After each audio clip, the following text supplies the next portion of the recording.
I have some pretty strong buyer's remorse going on right now. Like, should have bought an indie makeup palette instead of mainstream palettes. Let's get into it. Hi everyone, welcome back to my channel. If you're new here, hi, my name is Anna and I enjoy reviewing makeup, and today we're reviewing Too Faced's newest Italian Spritz. Now I feel like many people are very excited because they're bringing back the tin palettes, so it's like old school, like their chocolate bar palettes and whatnot. I thought this was a really cute theme, especially for summer. It smells delicious. You have your mirror and then here are the shades. When I saw this color story and duped that swatches, honestly swatches are what really usually sell me. I was like, wow, this is gorgeous. Love these orange colors right here. This yellow orange color like draws me in so much, but also the shimmers. I was so excited about this purple. I'm going to show you guys the swatches before we get into it. Everything swatched beautifully. I had no issues, didn't have to build up anything, honestly. I didn't swatch using a primer. I did have to use indoor lighting, unfortunately, for these, which I usually don't like to do. I love using outdoor sunny lighting so much more. I feel like you can really capture shifts that way. Indoor lighting's a little meh, but it was a cloudy day, so it is what it is. But everything performed great, and I was so excited to use it on the eyes. I tried doing this video yesterday, so I'm gonna like post a few like takes from my tutorial yesterday while I talk about it. So I went in with the mattes. I didn't like where I put the matte for placement and all that, so it was kind of my fault. Like, I didn't like the look I came up with at all with this one. Like, I thought it would turn out so much different. I thought that there was going to be more depth to some of these shadows. I thought the brown and this like berry color would have more depth than it does, but I also did use the MAC Painterly Paint Pot as a primer yesterday.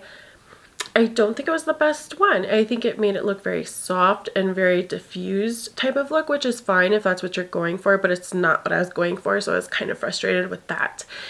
Skip on to the shimmers. This is where I got really mad at this palette. I was like, I hate this palette. Why did I buy this palette? This is the worst palette ever. Like, I really got that mad. Like, I was like, this is horrible, horrible. And I was like, indie makeup brands have completely spoiled me in the shimmer department because I have high expectations. I expect them to be reflective and mirror-like and super shiny and intense. And I was like, you know, I know that's not everyone's cup of tea and they don't all like glittery eyeshadows, which is fine, but these are so dry. I can't pick it up with a brush. I don't know if I got like a bad batch or what, but it's like a really dry, chunky texture, and I just couldn't figure it out.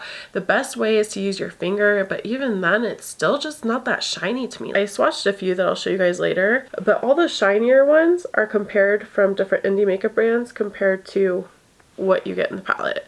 So you can kind of see, like, palette, this is the Too Faced palette, indie makeup brand, palette, indie makeup brand, palette, indie makeup brand. So that kind of gives you an idea of what I'm talking about. So you have very kind of, like, you could probably find better shimmers at the drugstore type of shimmers, but the mattes in here were blendable. They are powdery, so if you're using deeper shades, you might want to look at doing the rest of your base makeup after, but that's fine. That doesn't bother me. You want to top off your brush. I did use the NYX primer instead today. I feel like I would have to use a glitter glue if I wanted to get any intensity from these shimmers. I don't know. I have it in my inner corner. It's just so... I'm going to take the Sea Talk palette right now and we're going to fix the inner corner using her pinky blue instead because, like, just, that's what I expect. Not this. I expect that, not this. And again, I know it's not everyone's cup of tea, but it's just what I like. And so I was like, man, I wish I would have spent my money on an indie makeup brand. So I was like, you know what? Let's test it out again. I believe in second chances. So today, this is the look I came up with. The mattes worked so much better today. Let's go ahead and get into the tutorial.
is the finished look. This time I actually really loved working with the mattes, at least, especially this orange one. So beautiful. The mattes were perfect.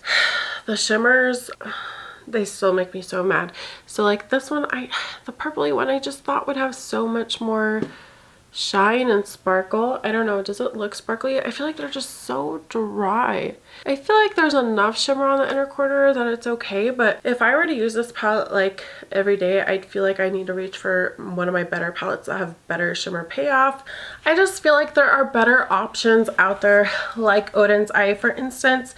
They just came out with the Betty Jean palette, like the collaboration palettes, and this one has some beautiful bright shades in there where these are actually going to give you some shine and shimmer and craziness, and this one also can give you kind of a sunset effect type of look. You have the orange, you have the pinky tones, but instead you have better quality shimmers in here that are really gonna shine. And honestly, this is cheaper, and they're supporting a YouTuber, and it's cheaper and better. Like, look at all that sparkle. If you're looking for sunset vibes, I highly recommend the Betty Jean palette before it does sell out. I think they're gonna restock these though one more time. And then if you're into the blues, I've been loving this Lauren C palette from Odin's Eye so much. There is some kickback, but the blues in this I prefer so much more.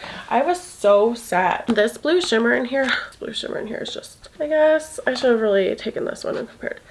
So the Sea Talk palettes blues are just so much better. So here is Odin's Eye. This is Odin's Eye compared to Too Faced. Like, Odin's Eye, Too Faced look similar, right?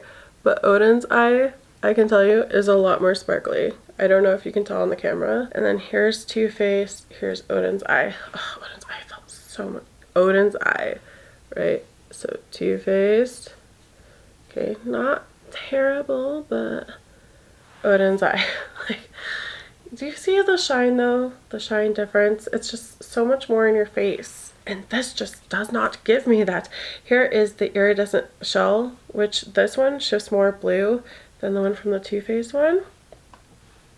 So here is Lauren's one. It has more blue in it. Here's the Too Faced one. It's just not. It's a little shiny, but it just does not have that reflectiveness to it that I love. The mattes in this one are also very good. Of course, you don't have as many neutral tones as the Too Faced one, but if you just liked it for the blues and whatnot, I highly recommend this palette. This palette's amazing.